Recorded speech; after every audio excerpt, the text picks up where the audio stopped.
বাসায় মেহমান আসার আগের দিন আমি একটু বেশি দুশ্চিন্তায় পড়ে যাই কিভাবে কি করব সবকিছু ঠিক হবে নাকি এটা নিয়ে আমি অনেক বেশি দুশ্চিন্তায় থাকি এবং আগের দিন রাতে আমার একদমই ঘুম হয় না। আগের দিন রাতে সত্যি ঘুম হয়নি, সেহরি খেয়ে একদম বসেছিলাম কি করব না, মাত্র 2 ঘন্টা ঘুমিয়ে উঠে গেছি ঘুম থেকে। এটা হচ্ছে 20 রমজানের ইফতার ব্লগ দিচ্ছি আপনাদের সাথে।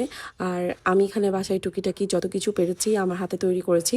কিছু জিনিস বাড়ি থেকে অর্ডার করে নিয়ে এসেছি, কিন্তু এই ফিরনিটা আমি আমার হাতে রান্না করেছি।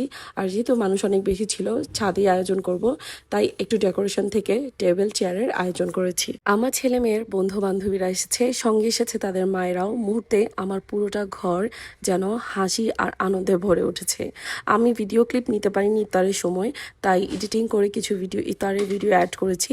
আর তারপর নামাজের জন্য এই রুমটা পুরো নামাজের জন্য সাজিয়ে রেখেছি। ভাবিরা সবাই মিলে বেশ কিছুক্ষণ গল্প করেছি, বাচ্চারা অনেক অনেক আনন্দ করেছে। সত্যি ওদের আনন্দের জন্যই আমার এই আয়োজন। অনেক দিন স্কুলটা বন্ধ, তাই আমার ছেলেও চাচ্ছিল সবাই যাতে একত্রিত হয়। যারা আসেনি সবাইকে আমরা খুব মিস করেছি, আর যারা এসেছেন তাদেরকে অনেক অনেক ধন্যবাদ যে এত কষ্ট করে এই রোজার মধ্যে আমাদের বাসায় আসার জন্য। আমি ইফতার আর ডিনার দুটোরই আয়োজন করেছিলাম, কিন্তু সবার এত বেশি তাড়াহুড়া ছিল কেউই ডিনার করতে পারেনি। আর লাস্ট মোমেন্টে অনেকেই কেকটাও স্কিপ করে গিয়েছে। কেকটা অসম্ভব মজা ছিল, কোন পেজ থেকে নিয়েছি সেটাও আমি মেনশন করে দিব। আসলে কোনো কিছু করলে আমি অনেক বেশি টায়ার্ড হয়ে যাই, ইফতারটা একেবারে আমি খেতে পারি না।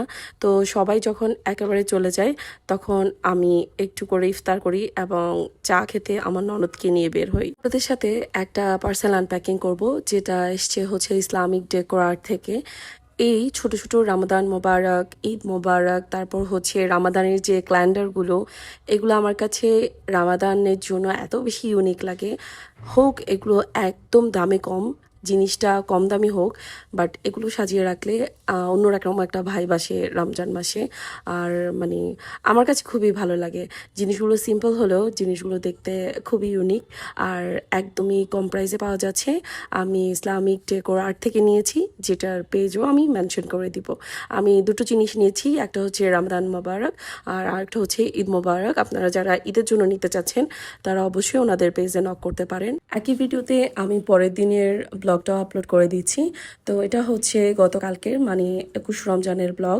21 রমজানে একদম ফ্রি একটা ডে ছিল দাওয়াত, তাই সারাদিন অন্যান্য কাজের একদমই ঝামেলা ছিল না। জাস্ট বাড়িতে যাব সেজন্য লাগেজ প্যাকেজিং করছি, যার যার গিফট আলাদা আলাদা করে সেট করছি।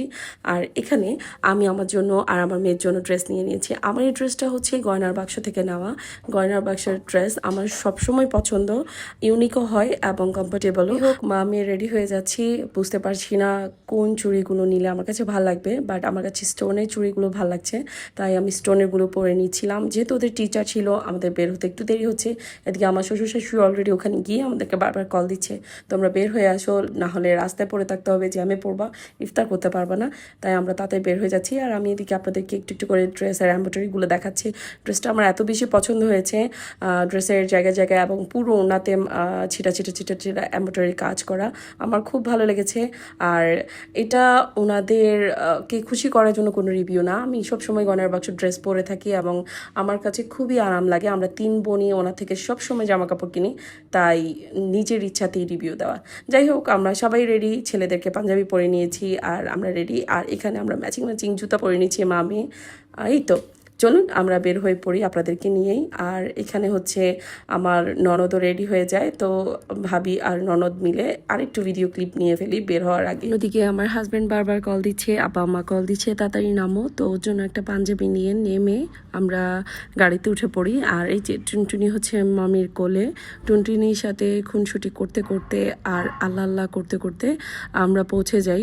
সত্যি এত বেশি টেনশনে ছিলাম যে জ্যামে পড়লে আমরা ইফতার করতে পারবো না। আলহামদুলিল্লাহ আমরা আমাদের যেতে অত বেশি সময় লাগেনি। এই তো চলুন দাওয়াতে যেতে যেতে আপনাদের সাথে আরেকটা পার্সেল আনপ্যাকিং করা যাক। পার্সেলটা অনেক দিন আগে আসলেও আনপ্যাকিং করতে আমার বেশ অনেক দিন সময় লেগে যায়। তো এটা হচ্ছে একটা সার্ভিং ট্রে, যেটাতে আমি খেজুর বাদাম এগুলো সার্ভ করব। জিনিসটা অনেক আগে এসেছিল, কিন্তু আমার আনপ্যাকিং করতে বেশ সময় লেগে গিয়েছে। বাট আমি এত পছন্দ করেছি যে এটা প্রতিদিনের ইফতারে আমার টেবিলে থাকবে, কিন্তু আনপ্যাকিং করতে আমার এই সময় লেগে যায়। তো ইনশাল্লাহ আমি এটাকে সাজিয়ে খুব তাড়াতাড়ি আপনাদের সাথে ভিডিও শেয়ার করব। এখন এত এতটুকুই, জাস্ট কোথা থেকে নিয়েছি সেটা আমি বলে দেব।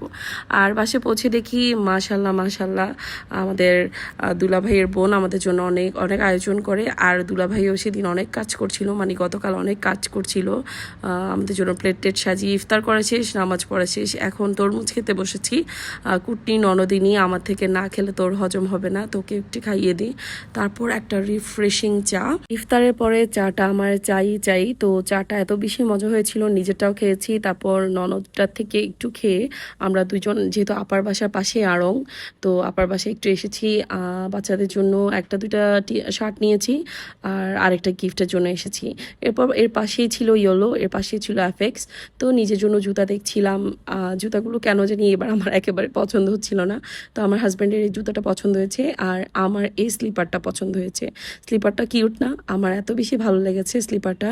তারপর অনেকক্ষণ ওয়েট করেছি যে আমার শ্বশুর শাশুড়ি আসবে, তো আমি বাসায় চলে এসেছি, ওনাদেরকে আবার আমার হাজব্যান্ড নিয়ে গেছে। বাসায় তো খাবারের আয়োজন শেষ হচ্ছিল না, একদম লাস্টে ছিল গ্রিল চিকেন, পরোটা, রায়তা, ফালুদা, ফুডিং, অনেক কিছুই ছিল, অতটুকু আর খাওয়া যায়নি। সব মিলিয়ে আপাকে অনেক অনেক ধন্যবাদ, অনেক কষ্ট করেছেন। আর বাসায় এসে আবার গোছগাছ শুরু। সবাই কি ব্যাগ গোছাচ্ছেন? তো কে কবে যাচ্ছেন গ্রামের বাড়িতে জানাতে একদমই ভুলবেন না। আজকের ভিডিও এতটুকুই, আসসালামু আলাইকুম।